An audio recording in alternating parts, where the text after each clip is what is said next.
گەڵ هاوڕێکانی بەردی بناغەی شۆڕشێکی دیکەیان دانا و ناویان لێنا شۆڕشی نوێ و شۆڕشی ڕەنزدەران و بیر و بازوو وەک ئەوەی کە بەرەبەیان بێ و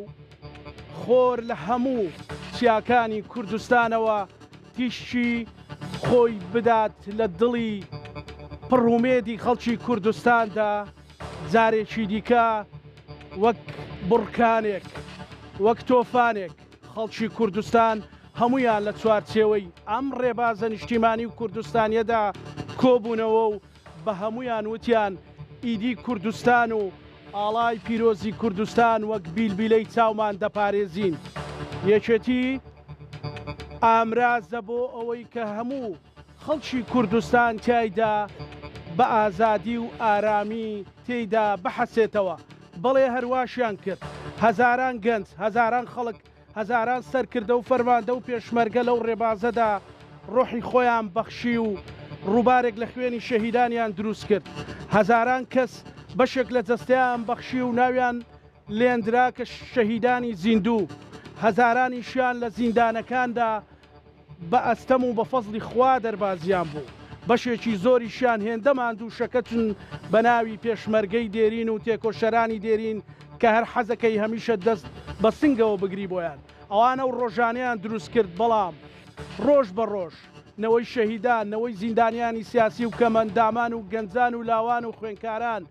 ئەم ڕێبازیان گەورەتر کرد و ئەم ماڵیان گەورەتر کرد. هەوراز و نشێوی زۆر هات زۆر ویستیان ئەم حەزبە بگلێنن لە پێناو ئەوەی کوردایەتی بگلێت بەڵام خەڵک تونتون دەستیان بە باڵایەوە گرت و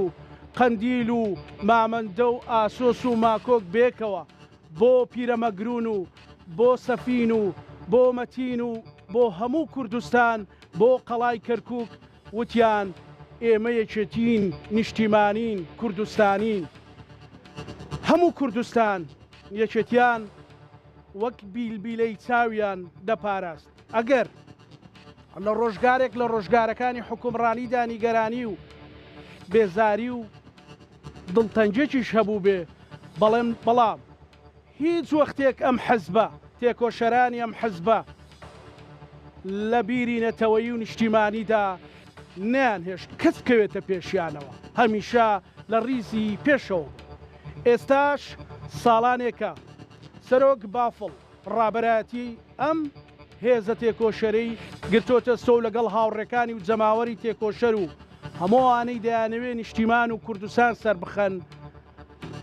بە جوانترین شێوە خەبات و بە جوانترین شێوە دەیانەوێت ئەم حەزبە ببێتە داینەمۆی خزمەتگوزاری داینەمۆی چارەسەرکردنی برینە حکومڕانیەکانی ئەم هەرێمەش. ئەمڕۆ زۆر بەدڵخۆشیەوە لە دەواازەی ڕاپەڕین کە بەشێکی گەورەی خەبات و تێکۆشانی و حەزبەیە ئەم نیشتیمانەیە ئەم کوردستانەیە لە خزمەتیانی هەمویان بۆ ئێمە میوانی سەرەکین هەمویان بۆ ئێمە خۆشەویستن بە سوپاسێکی زۆرە بۆ مەڵبەندی سواری ڕاپەڕین و هاواڵە سەلان لێ پساوی ڕاگەاندن کە هاوڕێ و هەواڵێکی دێرینەوە بۆ هەمووتان سەرچاومان هاتن نەمەوێت لەگەڵ ئێوە گفتوگویەکی یەکێتیانە بکەین ڕەخنە لە خۆگرتن پێشنیاز لەگەڵ پێشمەرگەی دێرین کەمەندامی سەنگەر لەگەڵ زیندانی سیاسی گەنجان لاوان بە سوپاسێکی زۆرەوە سوپاسدانەکەم. من دوو مایکم هەیە هەردووچی بالای ئێوە بێ چیتان هەیە بابێکەوە لەم بەرنامەیە بیڵێ سوپاسدانەکەم. هەواڵە سەلان سڵاوتان لێبێت زۆر سپاس بۆ کورساتی خۆشەویست بۆ جناب مامۆستاژیان سپاس. من سەرەتا بە دەرفەتی دەزانم با ناوی مەڵبەندی 24 ڕاپەڕینەوە گەرمترین پیرۆزبایی لە کەسوکاری سەربەرزی شەهیدان هەموو کوردستان و بە تایبەتیش 5,000 شەهیدی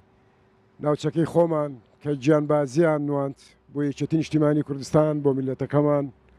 و پیرۆزبایی گەرم لە پێشمەرگە دێرینەکانمان ڕێخستنە دێرینەکان کەمەندامبوانی سەنگەر زیندانیانی سیاسی ژنانی تێکۆشەر کەسایەتی کۆمەڵایەتیەکان هەموو چین و توێژەکان گەنجان لاوان خوێنکاران پڕ بەدڵ پیرۆزبایان لێ دەکەین و پێیان ڕادەگەێنین کە کارنامەی داهاتووی مەڵباند کارنامەی هەموو ئەو چین و توێژە جیاوازانە دەبێ بە پێکەوە گرێدان بە پێکەوە کارکردن بۆ سەرخستنی پەیامی یەکێتی لەم قۆناغە نوێژدا. بێگومان ڕۆژی یەکی حزەیرانی بە تەنها هەر دامەزراندنی یەکێتی نیشتیمانی کوردستانی وەکو مامۆستازانە کە زۆر بە جوانی باسی کرد. ڕۆژی هەڵگرساندنی شۆڕشێکی چەکداریش نییە بەتەنیا، ڕۆژی سەرهەڵدانی شۆڕشێکی معریفیشە لە دڵ و دەرونی تاکدا، ڕۆژی سەرهەڵدانی ئەو شۆڕشەیە کە ناومێدی بە ئومێد گۆڕیەوە، ڕۆژی ئەو ڕۆژە مەزنەیە کە تەسلیمبوون و خۆبەدەستەوەدانی میلەتێکی بەرەو هەستانەوە و بەرەو سەرخستن برد. بۆ یەکەمین جارە لە ژێر سەرکردایەتی یەکێتی نیشتیمانی کوردستاندا بە فەزلی پێشمەرگەکان و تێکۆشەرانی یەکێتی شۆڕشێک یەک پشوو لە سەختترین خەباتی خوێناویدا سەر دەکەوێ و ڕاپەڕین بەرپا دەکا و حکوومەت و پەرلەمانی کوردستان دادەمەزرێنێ و دەبێتە سایە سێبەر بۆ خەڵکی کوردستان. بۆ ئەوەی بواری برادەرەکانی تریشمان بدەین قسە بکەن، من زۆر حەز ناکەم زۆر قسە بکەم، بەڵام یەکێتی نیشتیمانی کوردستان بە تەنیا هەر مڵکی باشووری کوردستان نییە، هیچ بستەخاکێکی کوردستان نییە کە یەکێتی نیشتیمانی کوردستان خوێنی تێدا نەڕشت بێت. ڕەنگە پەیوەندی ئەم سنوورە لەگەڵ یەکێتی نیشتیمانی کوردستان بەڕاستی پەیوەندیەکی ئۆرگانیکیە. باشترین بەڵگەشمان خوێنی شەهیدەکانمانە، 5,000 شەهید هەر ژمارەیەک نین، هەر بستەخاکێکی ئەم ناوچەیە، هەر ماڵێکی ئەم ناوچەیە، ئەم دەڤەرە ڕەنگینە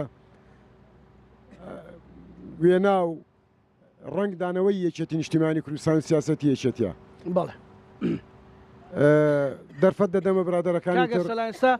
بڵێم گەنجێک قسەی کرد تۆ لە ریزی گەنجەکە حساب بکەین حتا یەکێتی بین هەر گەنجی هەر گەنج دەست خۆش هەرژی فەرموو.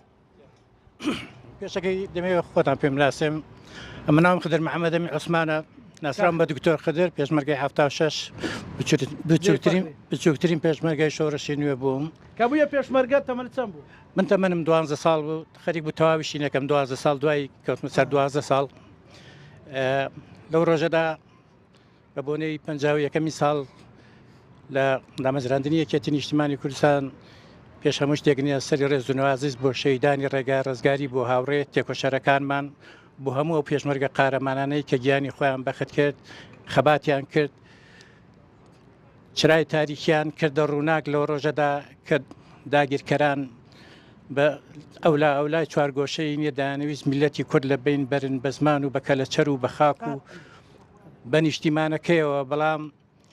ڕاپەڕین و دامەزراندنی یەکێتی نیشتیمانی کوردستان لەو ڕۆژەدا ئەو ئاواتانەی هەمووی تێکشکاندن یەکێتی نیشتیمانی کوردستان لەو سەر هەڵدانەدانە کە هیچی وایەتێک نەمابوو لەو کاتەدا. کورد میلەتێکی زۆر قارەمانە، تەنیا چەخماغە شۆڕشی نوێ لێدەرانە، بەڵام بەدایان تێکۆشەر لەو کاتەدا گەشتە شاخەکان بە پیر و بە گەنج و بە خوێندەوار و بە نەخوێندەوار و مەفرۆزیشە کەس ناوچە گونداویەکان. دکتۆر خۆت نەهامەتی زۆر بینیوە لە چوارچەوە بەڵێ خەبات و تێکۆشانە، مەسەلەن هیوا ئاواتێکت هەیە بۆ یەکێتی کێچێتی بۆ کورد و کوردستانی بکات؟ هیواتی ئێمە سەرکەوتنی گەلی کووردە، هیواتی ئێمە برایەتی و ئاشتەواییە، هیواتی ئێمە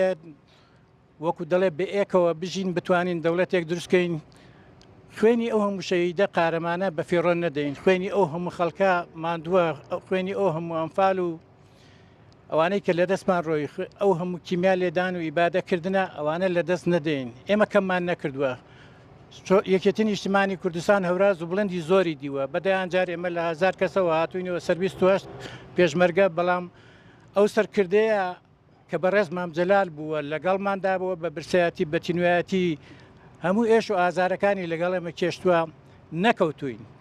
وەک فریس وشک بووین، بەڵام هەر وەختی ئاومان لێ دەرابێنە گەلمان بە پشتەوە بوو هەستاوینەوە نەمردوین. ئێستا یەکێتی نیشتیمانی کوردستان نامرێ، یەکێتی نیشتیمانی کوردستان هەردەم لە گەشەکردندا دەبێت. ئەوڕۆ باشترین هیواتی ئێمەوەیە نییە لەو پیر و تێکۆشەرا ماندوو بووانە لەگەڵ ئەو گەنجانەی ئێستا ڕایبێنی یەکێتی نیشتیمانی کوردستان خەباتی زۆر کردووە بەڵام نێ مێژووی زۆر خراپە بەڕاستی مێژوویەکی زۆر خراپی هەیە کۆی نەکردوێتەوە دەنا کارەسان زۆر جوانی هەیە مێژوێکی جوانی هەیە بەڵام نییە خراپە لە تۆمارکردنی ئەوەی تۆ هیچ شتێکی تۆمار نەکردووە بەڕاستی هیچ شتێکی نییە تا ئێستا دەستخۆش دکتۆر کاعوسمان مایکت نزیکە کاعوسمان من سەرەتا ناوم عوسمان محەممەد من عوسمانە ناسراوم بە عوسمان بچکۆل سەرپەرشتیاری پێشمەرگەکانی 76 دەکەم ئێستا لە سەرەتادا سەری نەوازش بۆ کەسوکاری شەهیدان زیندانیانی سیاسی و پێشمەرگە کەمەندامەکان و تەواوی ئەو پێشمەرگانەی کە ئێستا لە ژیان داماون بەڵان نەخۆشن و لەسەر جێگا کەوتو نەسەری ڕیز و نوازشیان بۆ دادەنوێنم و سەری ڕیز بۆ ئەو دایک و خوشکانە دادەنوێنم کە لە ڕۆژانی سەخت لە شەو نیوە شەوە هەڵدەستانەوە لە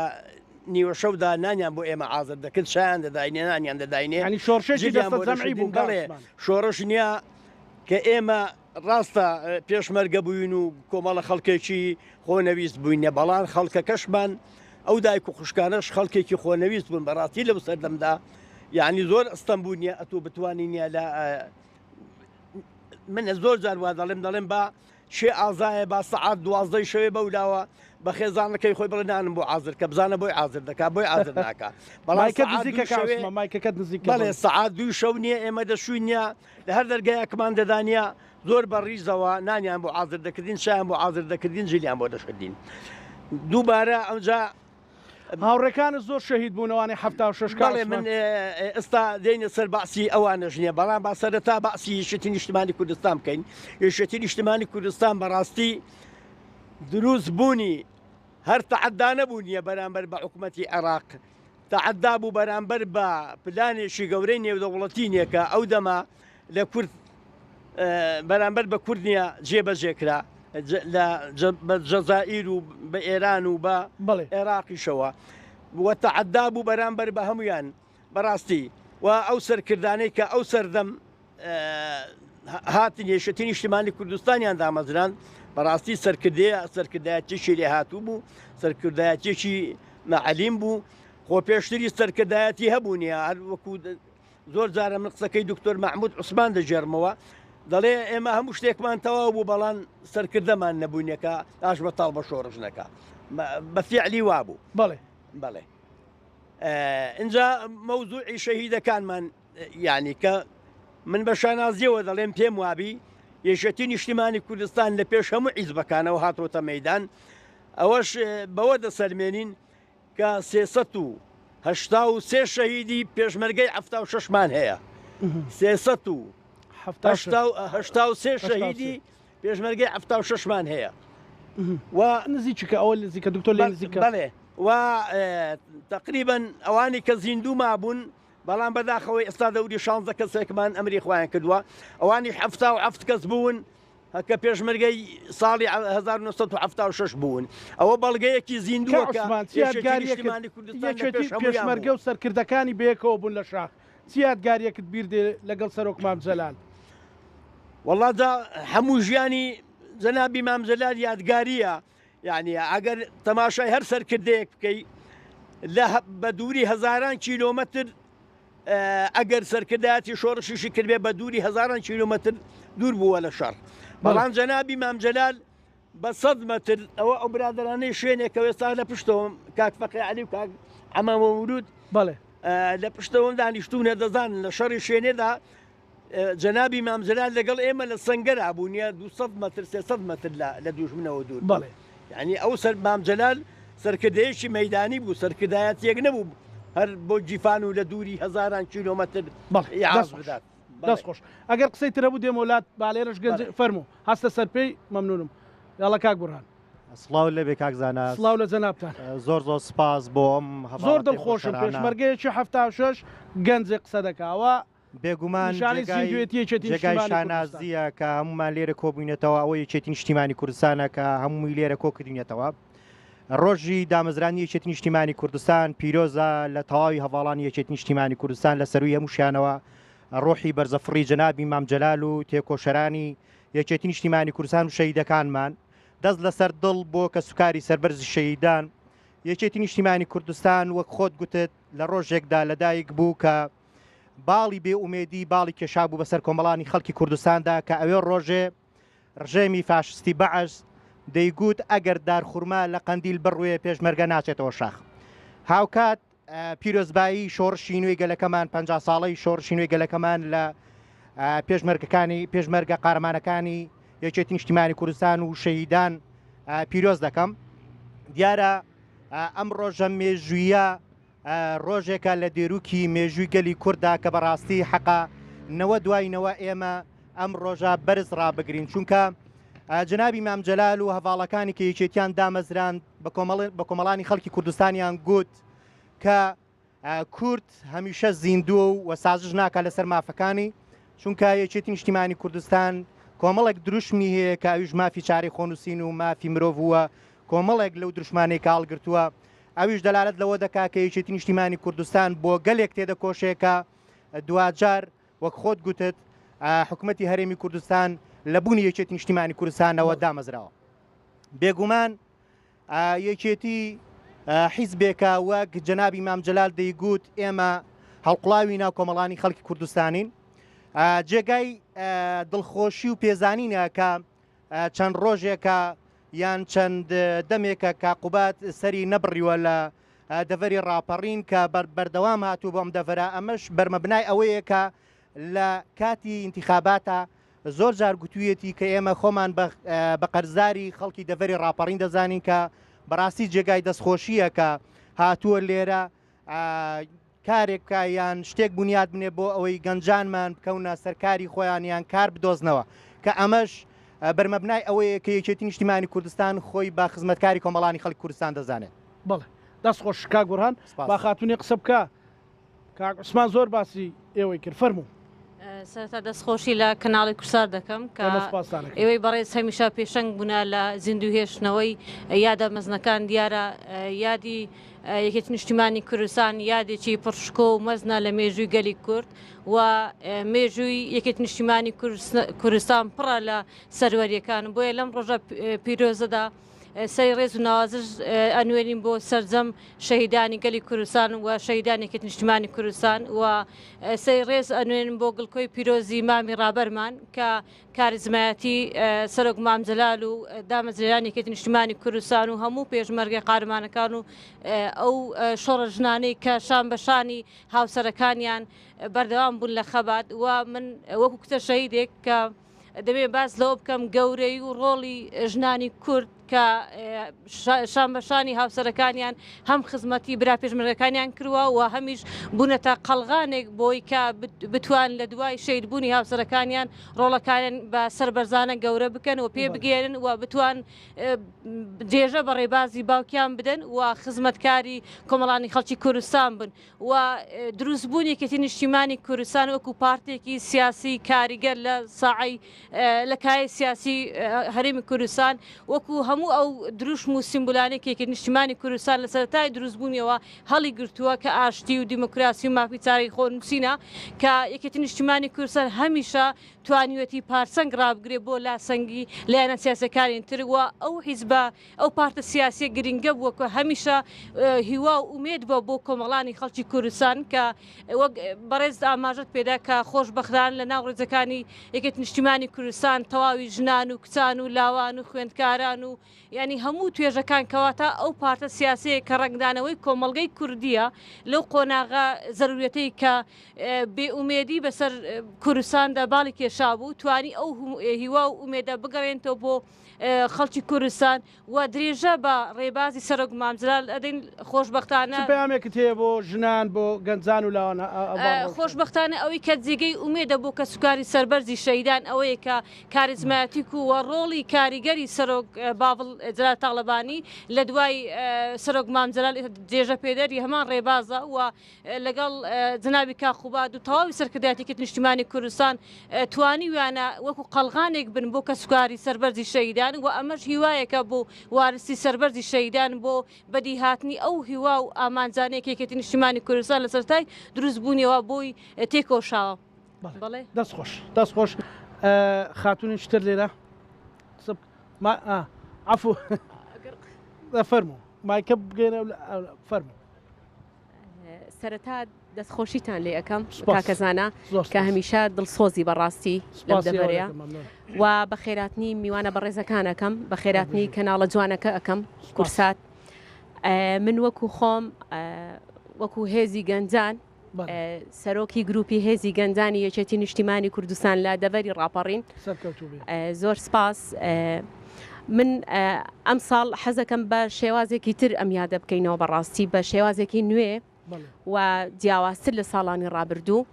لەبەرەوەی یەکێتی نیشتیمانی کوردستان پەیامێکی نوێی هەیە و گۆڕانکاریەکی نوێی هەیە لەناو یەکێتی نیشتیمانی کوردستانە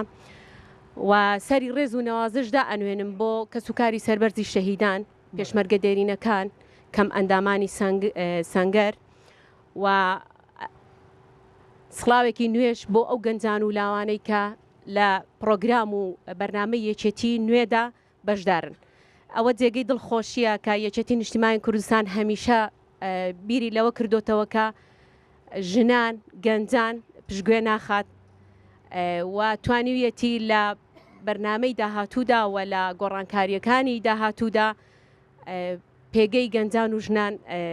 بە شێوازێکی تر دیاری بکات بۆیە ئەمە بەڕاستی من ئەم ساڵ بە ساڵێکی گۆڕانکاری ئەبینم بە ساڵێکی نوێی ئەبینم و تەمەنا ئەەکەم ئەو متمانەیە کە یەکێتی نیشتیمانی کوردستان بە گەنجان و لاوان ئەبەخشێت گەنجان و لاوانیشمان و ژنانیش بە هەمان شێوە بتوانن ببنە جێگەی ئومێدی کۆمەڵانی خەڵکی کوردستان و جێگەی ئومێدی یەکێتی نیشتیمانی کوردستان ئێمە هەمیشە سەربەرزین بەو خەبات و ڕابردووی کە باب و باپیرانی ئێمە کردویانە لە ڕووینەوە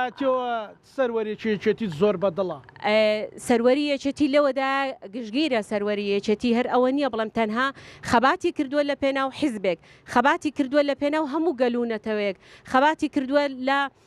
لە پێناو هەموو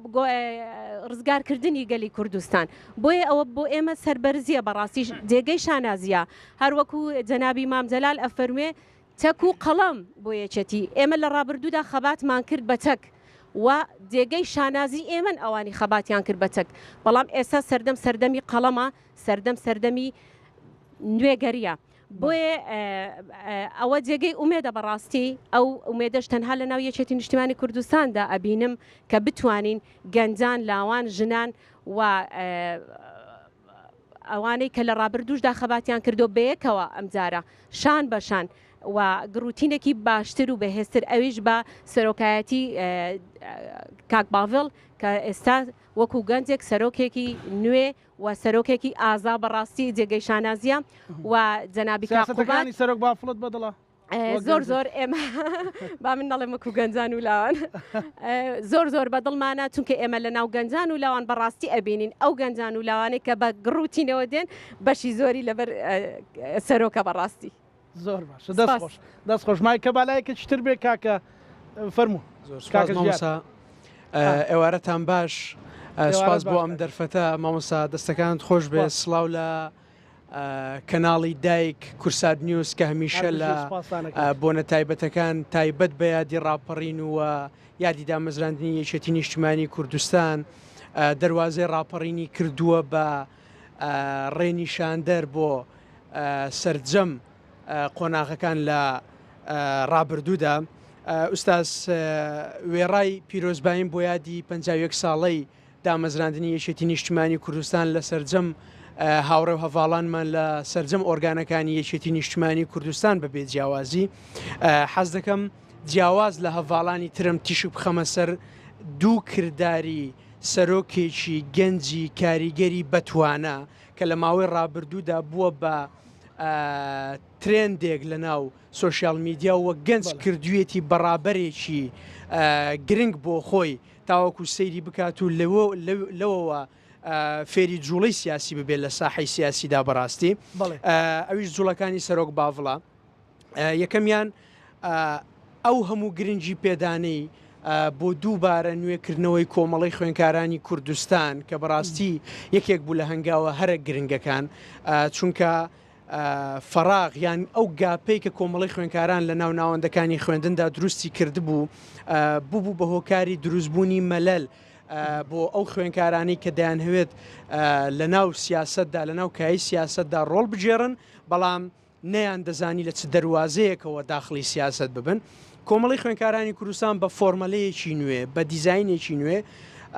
هاتەوە خزمەت خوێنکاران و ئێستا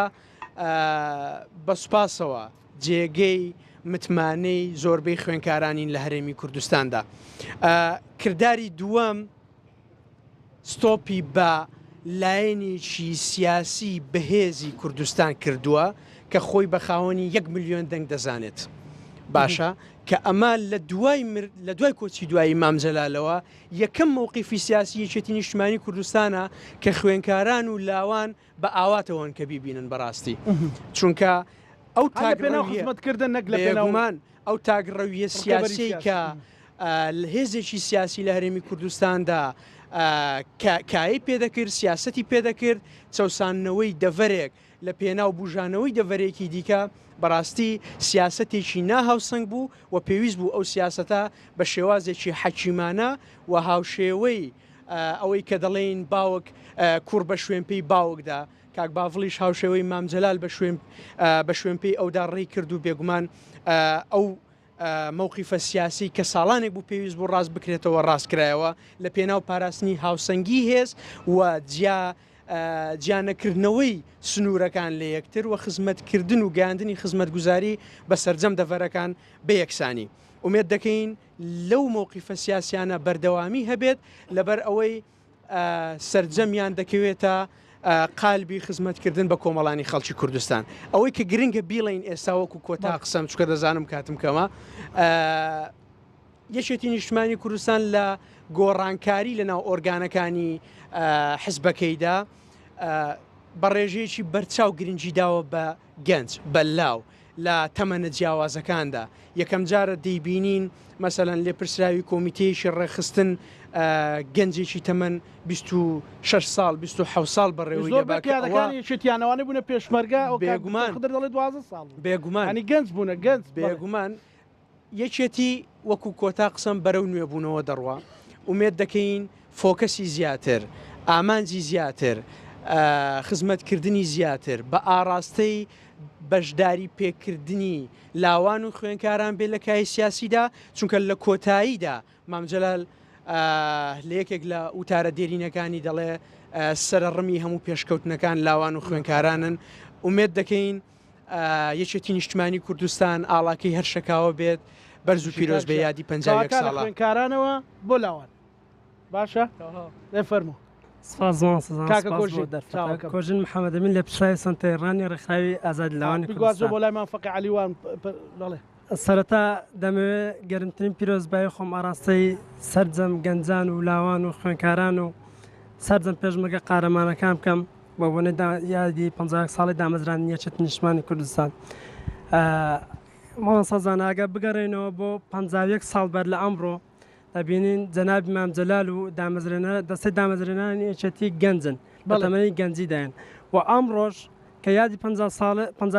ساڵێ دامەزرانی یەکێتیەکەینەوە دەبینین یەکێتی لە دەستی گەنجێکدایە کە سەرۆک باڤڵە.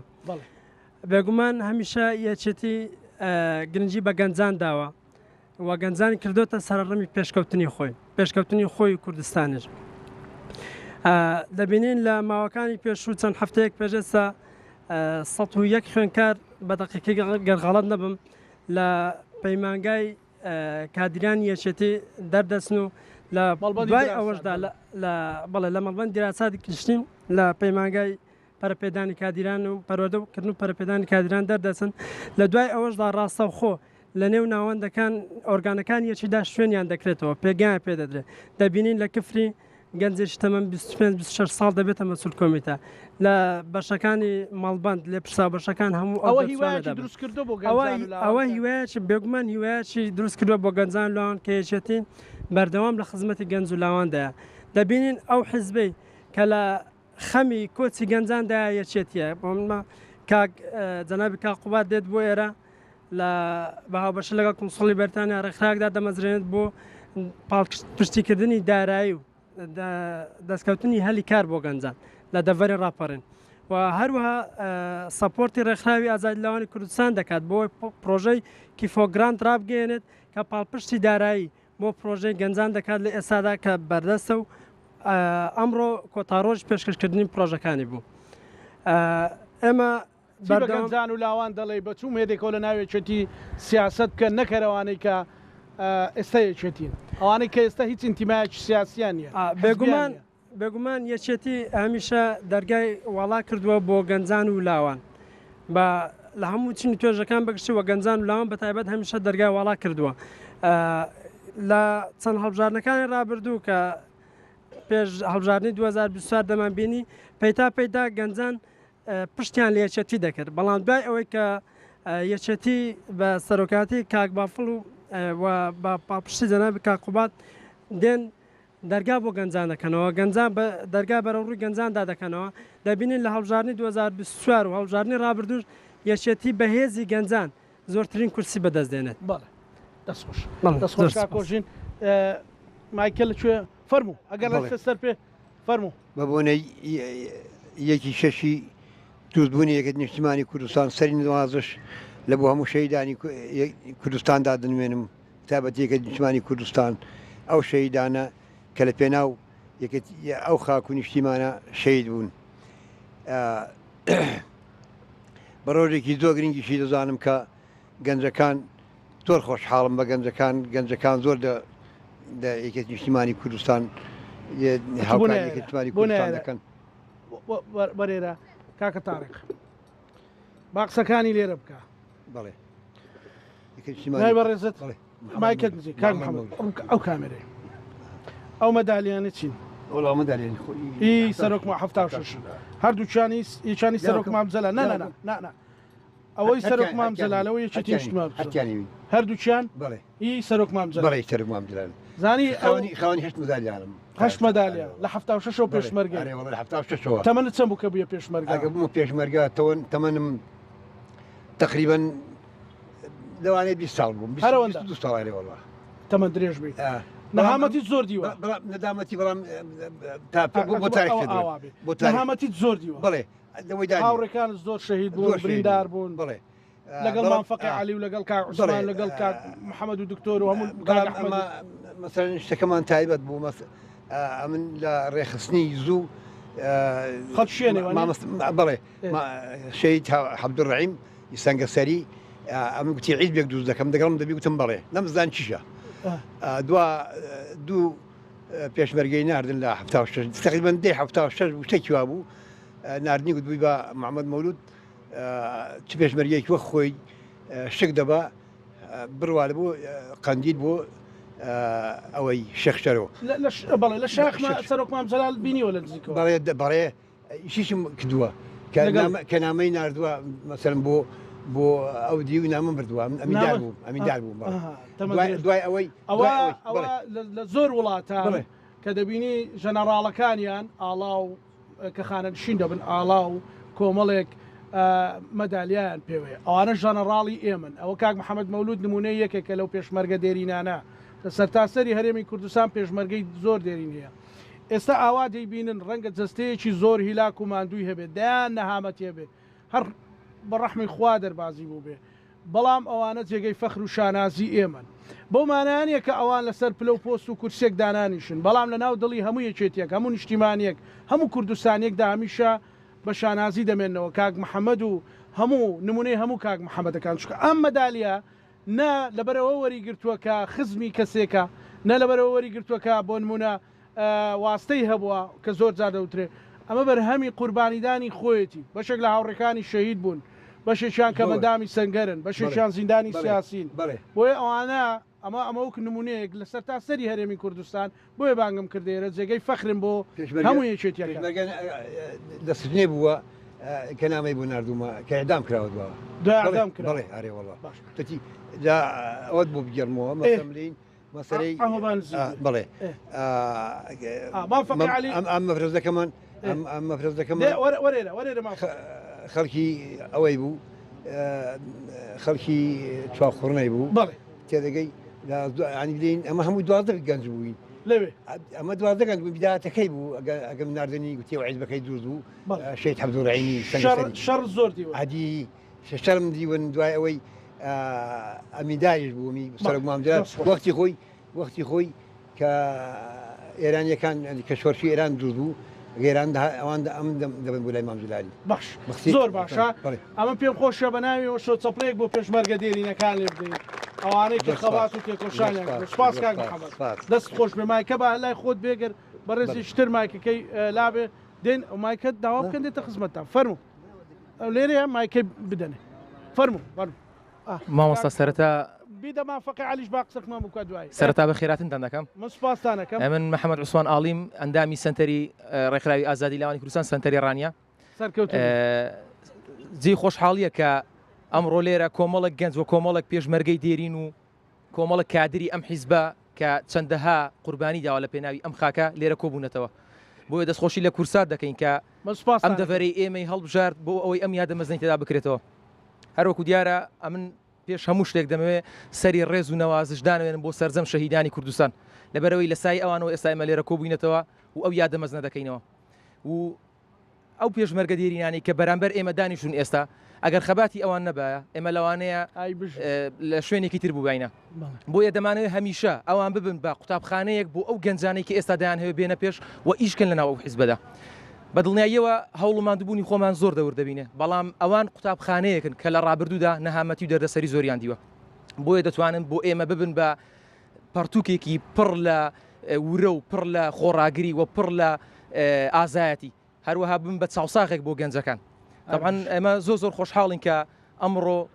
ئەم پێشمەرگە دێرینانە لێرە دانیشتون و هەرکە سەیریان دەکەین لە ڕوخساریانەوە ماندوویەتی و خەبات و قوربانیدانی زۆر دەبیندێت بەڵێ بۆیە ئێمە ئەمڕۆ وەکو گەنجان وەکو ڕێکخراوی ئازادی لاوان زۆر خۆشحاڵین کە لە ئێستادا سەرکردیەکی گەنجی بەتوانە ڕابەری حیزبێکە کە چەندەها شەهیدی داوە ئەویش سەرۆک بافڵە بەڕاستی پشتیوانیەکی زۆر دەبیندرێت لەم چەند ماوەیەی نزیکەدا و لەو چەند ماوەی ئێستادا کە پاڵپشتێکی تەواوی گەنجان دەکات لە هەموو بوارەکاندا و ڕێگەی داوە بە گەنجان کە بێتە پێش کە ئیشکەن کە کارکەن لەوانەیە گەنج وزە و هێز و تاقەی زیاتر بێ لە کەسێک کە بەتەمەنە بەڵام تەجروبەی ئەوان بۆ ئێمە لەو هێزە بە نرخترە و لەو هێزە زیاترە بۆیە لە کۆتاییدا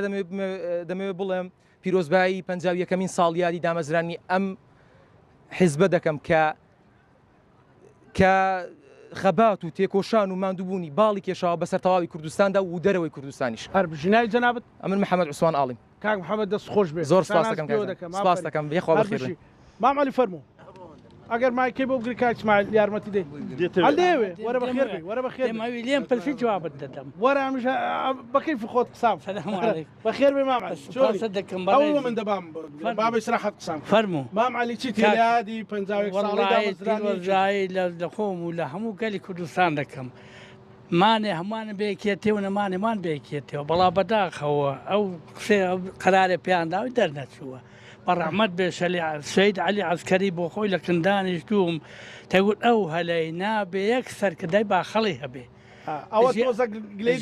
ئەرگلەیم لەوە هەیە بەڵام دیقەت بگرە پێشمەرگێک بە شەکی خۆ بە پارەی خۆ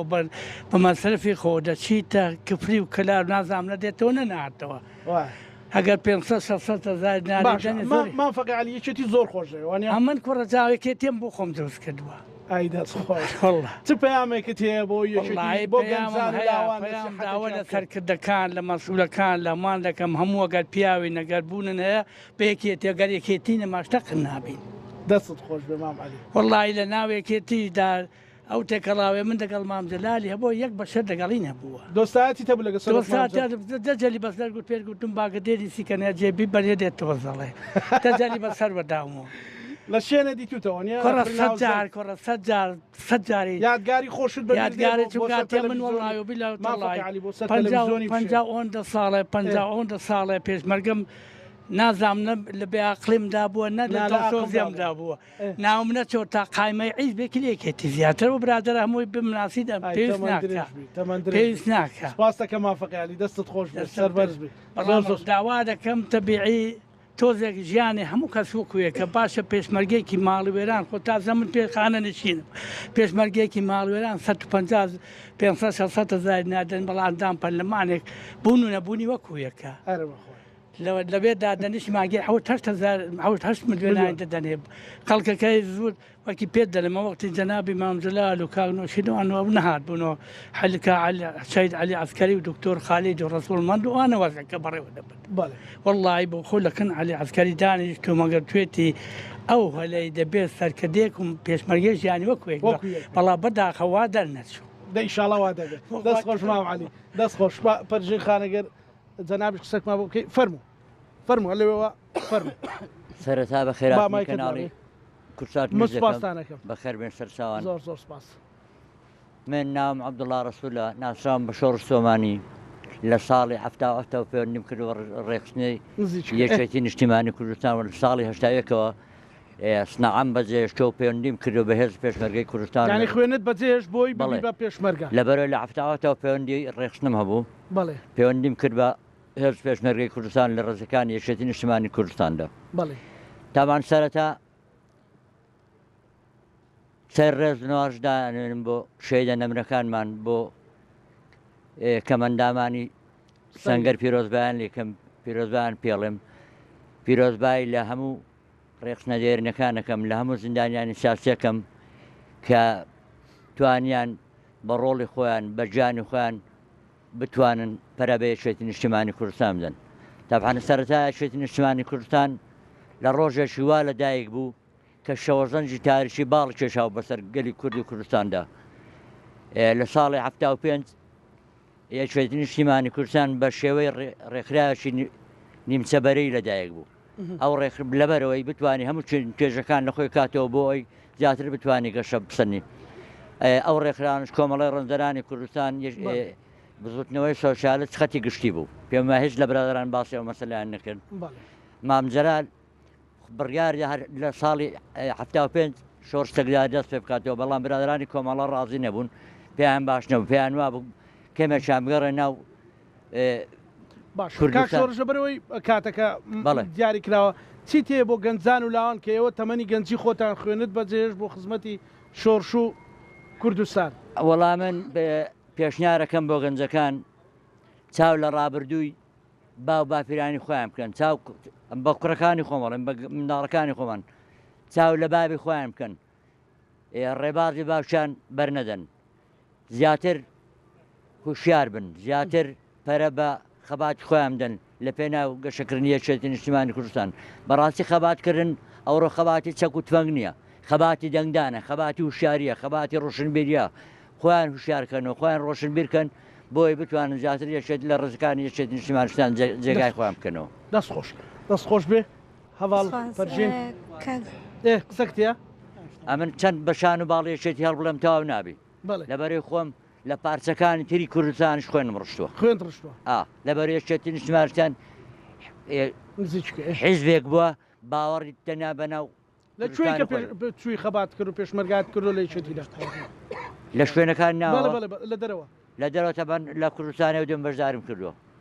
زۆر باش لە هەموو شوێنەکان ژێداوام لێکرا بە من یەکێتی نیشتیمانیستان حیزب بۆ ڕێکخراوێک بە جیازی بۆی نەکردووە منتیقەی دۆڵی ئاکویانە دۆڵی جافەتیاتی تەبانە من یەکێک ملیۆ پێشمەرگانە بە شاهیدی و پێشمەرگانی کە دەمناسن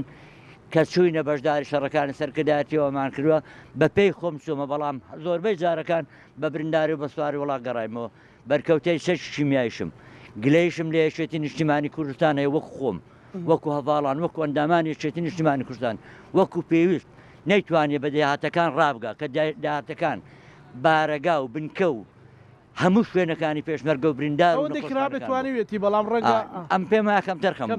لە بەرەوەی زیاترێتەوە گلەیشم لەوە هەیە نەیتوانێت وەکو پێویست ئاوڕ لە پێشمەرگە دێرینەکان یەکێتی نیشتیمانی کوردستاندا کە لە هەموو کات ساتەکانی شکستەکاندا داینەمۆی هەستانەوە یەکێتی نیشتیمانی کوردستان بوون گلەیشم هەیە و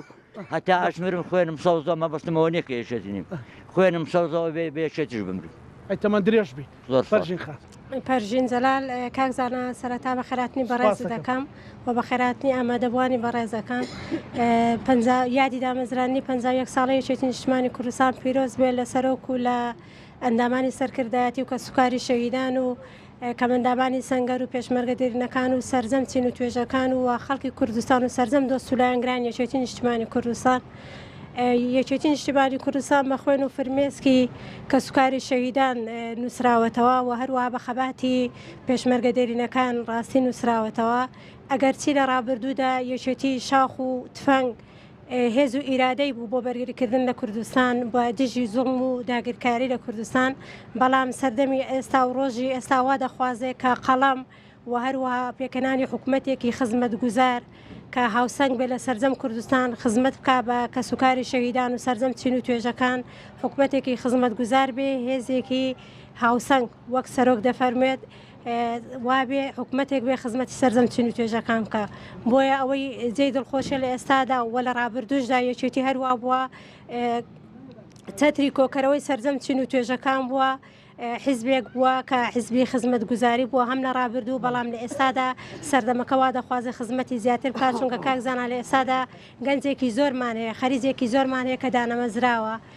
کە یەکێتی دروشمی ئەوەیە لە ئێستادا حکوومەتێکی خزمەت گوزار پێک بێنێ بۆ ئەوەی سەرجەم چین و توێژەکان بەبێ جیاوازی ئێمە ڕاستە دەمانەوە یەکێتەکان زیاتر لە پێش بن بەڵام ئێمە دەمانێت تەنانەت ئەو گەنجانەش بۆ هەمووان خەباتی کردو بۆ هەمووان وەک چۆن لە ڕابردووە بۆ لە ئێستاداوا دەخوازێ بەڵام ڕابردوو چەک بوو بەڵام ئێستا قەڵەمە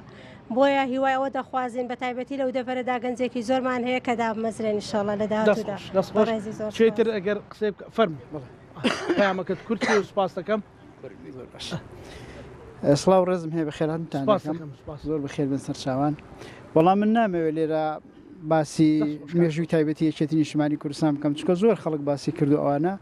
بەس دەکرێت بە کورتی ئەوە بڵێن یەکێتی نیشتیمانی کوردستان هیوا و ئاواتی هەر چوار پارتی کوردستانە بە تاقی تەنیا هی ئێمە نییە بە تاقی تەنیا هی ئەندامانی یەکێتی نییە بەڵکو یەکێتی نیشتیمانی کوردستان هی هەموو کووردا خەباتی ڕابردوو شاهیدە کە چۆن لە هەر چوار پارتی کوردستان خەباتی کردووە شەهیدی دا و ئێستاش زیاتر لە 20 شەهید 25 شەهیدمان هەر لە ڕۆژهەڵات بەجێماوە لە ڕۆژئاوا هەروە لە هەموو ئەوەکان و من شاهیدی وەش دەم کە یەکێتی نیشتیمانی کوردستان چکە بۆ خۆم هەم ڕێخستنی دێرینم پێشتر لێ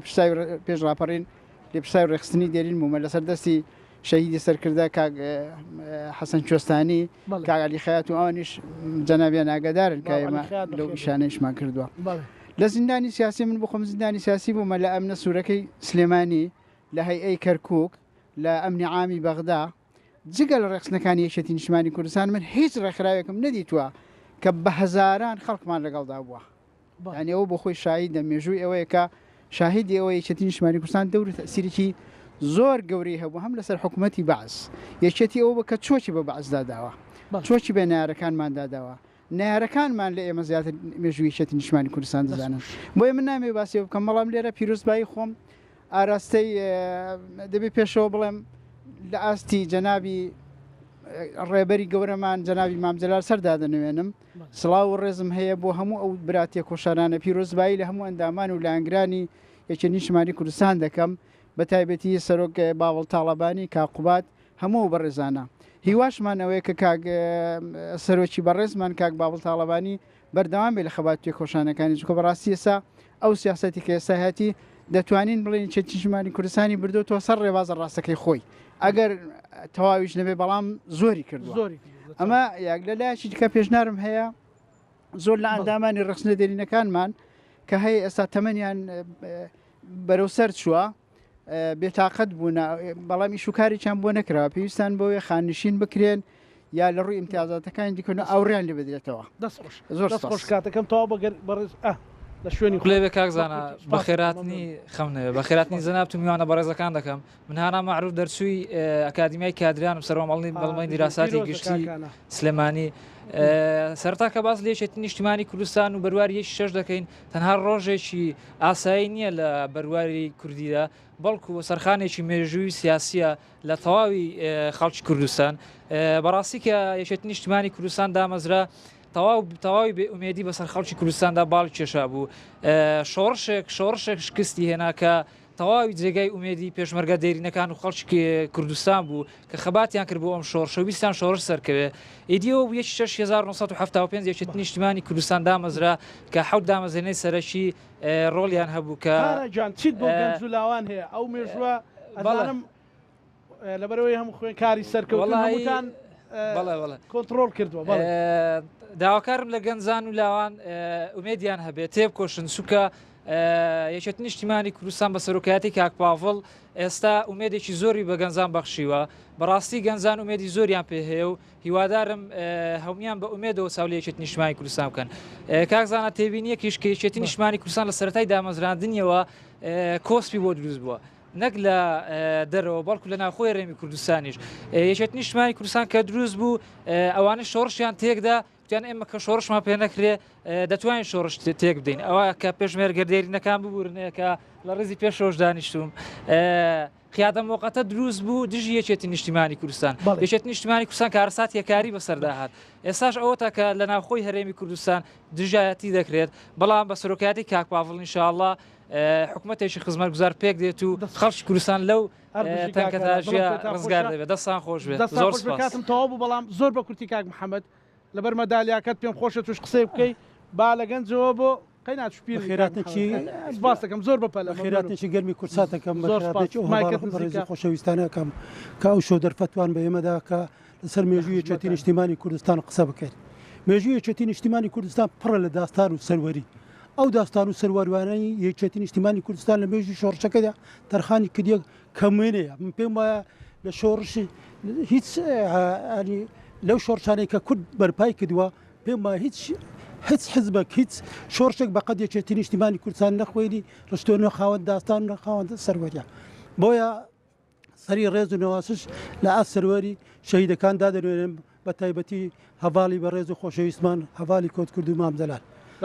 ئەم یادە مەزن و پرشکۆیە لە کەسوکاری سەربەرزی شەهیدان پیرۆز دەکەم پێشمەگە دەرینەکان گشت دۆست و لایەنگران یەکێتی نیشتیمانی کوردستان و گشت سین و توێژەکان مامۆستازانە بەڕاستی کاک شۆڕش ئیشارەی بە شتێکدا ئیشارەی بە شتێکدا لەسەر مەسەلەی ئاوادانکردنەوەی دێهاتەکان وەک پێویست یەکێتی نیشتیمانی کوردستان ئاوری لە دێهاتەکان نادات و ئەگەر چاوەک لە ڕابردووی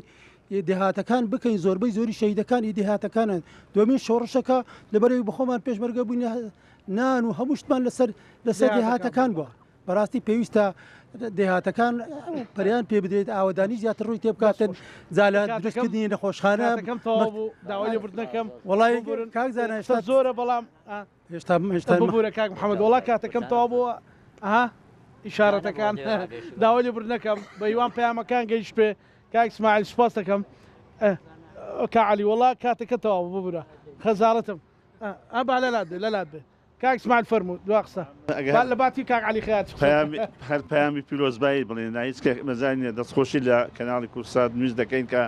لە یادی 51 ساڵی دامەزرانی یەکێتی نیشتیمانی کوردستان پۆلێک تێکۆشەری شار و شاخی لێرە کۆ کردوێتەوە و لەم یادەدا دەربارەی مێژووی یەکێتی نیشتیمانی کوردستان هەڵسەنگاندنی بۆ دەکەین ومێد دەکەین ئینشاڵڵا یەکێتی نیشتیمانی کوردستان ئەم یادە بکاتە دەرفەتێک بۆ سەر لە نوێ دووبارە نوێ بوونەوە و سەرکەوتن بە بۆ سەرەوە هەنگاو بنێت داوای بن لەمام علی خەیات دەکەین زۆر سپاس بۆ هەموو لایەکتان سپاستانەکەین لە کۆی ئەو بەرنامەیە پێشمەرگە دێرینەکان بە کەمەندامانی سەنگەر زیندانیانی سیاسی گەنجان و لاوان و ژنان هەموو بەیەکەوە پەیامی خۆیان گەیان بۆ یادی دامەزرانی 51 ساڵیدا یەکێتی نیشتیمانی کوردستان لێرە لە ڕانی دەواازی ڕاپەڕینەوە لەو بەرنامە تایبەتەی کە تایبەتە بە یادی دامەزراندنی 51 ساڵی یەکێتی نیشتیمانی کوردستان لەگەڵ هاوکار هەماندونە ناسەکانم کە هەمویان بە فلاشی مۆبایل دەڵێن بەرنمەکە کاتە تەواو بوو حەزمانەکە زیاتر لە خزمەتتان بین بەڵام ببورن بە هیوام هاوڕەکانتان پەیامی ئەویان گیان بێ زۆر سپاس دووبارە بۆ هاتن و ماندوو بوونتان ڕێز دەگرین ئێمەش ئێوەی ئازیز ئەوانەی کە بینەری ئێمە هەموو لاکسان بەخوای گەورە ئەسپێرین خواتان لەکە